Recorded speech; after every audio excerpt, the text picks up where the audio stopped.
이번에는 여러 화면을 만들고 그 화면 간에 전환하는 방법에 대해서 같이 알아보도록 하겠습니다. 우리가 실제 앱을 만들 때는 화면을 하나만 만드는 게 아니라 여러 개의 화면을 만들게 되죠. 그래서 프로젝트를 하나 만들면 기본 화면은 하나 만들어지지만 나머지는 여러분이 하나 추가를 하셔야 돼요. 화면을 필요한 대로 이제 추가를 해야 되고요.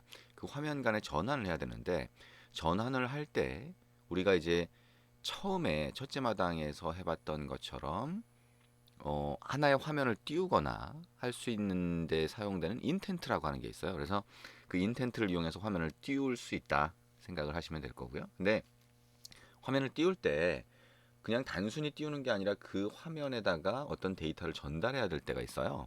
그러니까 예를 들면 우리가 로그인을 했다라고 하면 그 로그인한 사람의 아이디라든가 이름이라든가 이런 것들을 다른 화면에서 보여주고 싶다라고 하는 경우가 있을 수 있고요. 그다음에 새로운 화면을 띄운 다음에 다시 원래 화면으로 돌아오거나 돌아오면서 그 화면 쪽으로 다시 또 어떤 데이터를 보내고 싶은 경우가 있을 수 있습니다.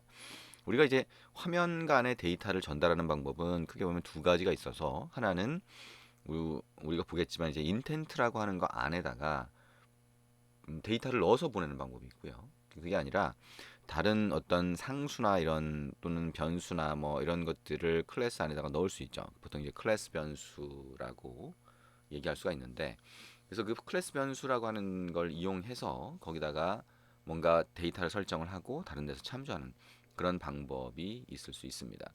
그래서 일단은 인텐트라고 하는 걸 이용해서 화면 간에 전환을 하고 그 다음에 데이터를 전달하는 방법까지 한번 보도록 하겠습니다. 자, 그러면 스타트 메뉴를 누르고요. 이 스타트 메뉴를 누른 상태에서 자, 넥스트 누르고 프로젝트 이름은 자, 마이 인텐트 이렇게 해서 만들어 보도록 하겠습니다.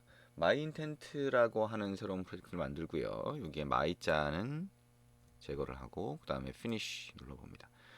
자, 새로운 프로젝트가 만들어지겠죠. 새로운 프로젝트가 만들어지면 이제 화면을 하나 더 추가를 할 겁니다. 자, 기본 화면으로 메인 액티비티라고 하는 화면이 만들어져 있죠. 그럼 여기다가 새로운 화면을 하나 추가를 해서 메뉴 액티비티라는 이름으로 만들고요. 그 메뉴 액티비티를 메인 액티비티에서 띄우고 그 다음에 메뉴 액티비티에서 메인 액티비티로 다시 돌아가는 이런 화면을 만들어 보도록 할 겁니다. 자, 그러면 각각의 화면에는 버튼 하나씩 이렇게 있으면 되겠죠. 그래서 버튼 하나씩 있어서 그 버튼을 눌렀을 때 다른 화면을 띄우도록 그렇게 만들어 볼 겁니다. 자, 프로젝트가 만들어졌으니까 아래쪽은 줄여놓고요. 그 다음에 일단 메뉴 액티비티라고 하는 새로운 액티비티를 즉 새로운 화면을 추가를 해보도록 하겠습니다.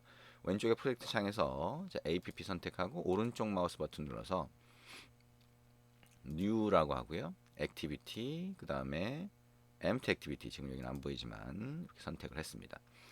자, 그리고 이제 맨 위에 액티비티 새로운 추가할 액티비티 이름이 되겠죠. 그럼 요거를 메뉴 액티비티로 합니다. 자, 그러면 레이아웃 네임이라고 해서 자, 자동으로 레이아웃이 만들어지게 되는데 액티비티 메뉴.xml로 만들어지겠죠.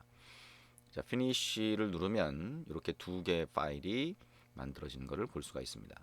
자, 두 개의 파일이 합쳐져서 하나의 화면을 구성한다라고 하는 거 꼭 생각을 하셔야 되고요.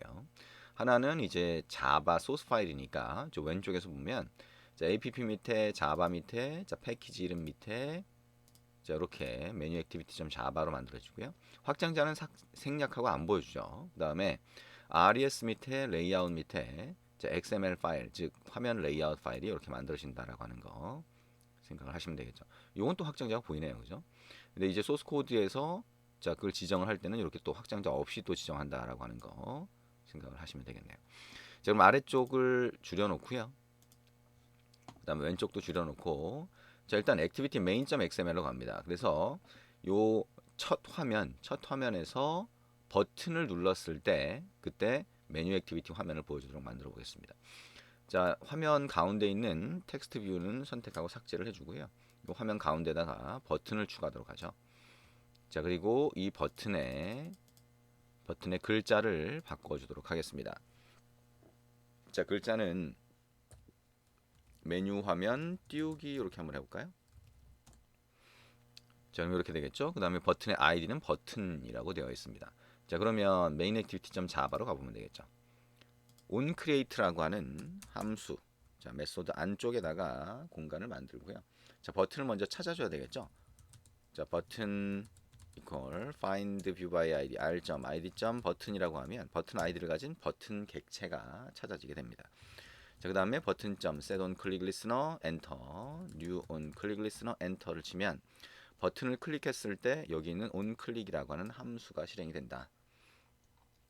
그러면 그 안에다가 자, 우리 메뉴 화면을 띄우도록 할 텐데요. 메뉴 화면을 띄울 때는 intent라고 하는 게 사용된다. 자, intent라고 하는 변수를 만들고요. 자, 이거를 new intent라고 해서 intent 객체를 하나 만듭니다.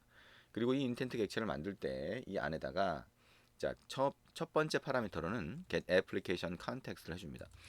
자, context라고 하는 거는요, 우리가 지금까지 몇 번 계속 쓰고 있는데 이 context는 어떤 버튼이면 버튼이 포함되어 있는 그 주변 정보를 갖고 있는 것을 컨텍스트라고 할 수가 있습니다. 그래서 예를 들면 버튼의 컨텍스트다라고 했을 때는 그 버튼이 어떤 레이아웃 안에 포함되어 있는지라든가 뭐 이 버튼이 실행된 환경 정보라든가 이런 것들을 담고 있을 수 있는데 그런 걸 이제 컨텍스트라고 부르죠. 그래서 안드로이드는 UI 객체가 있으면 UI 객체는 무조건 컨텍스트 객체를 전달받도록 돼 있어요.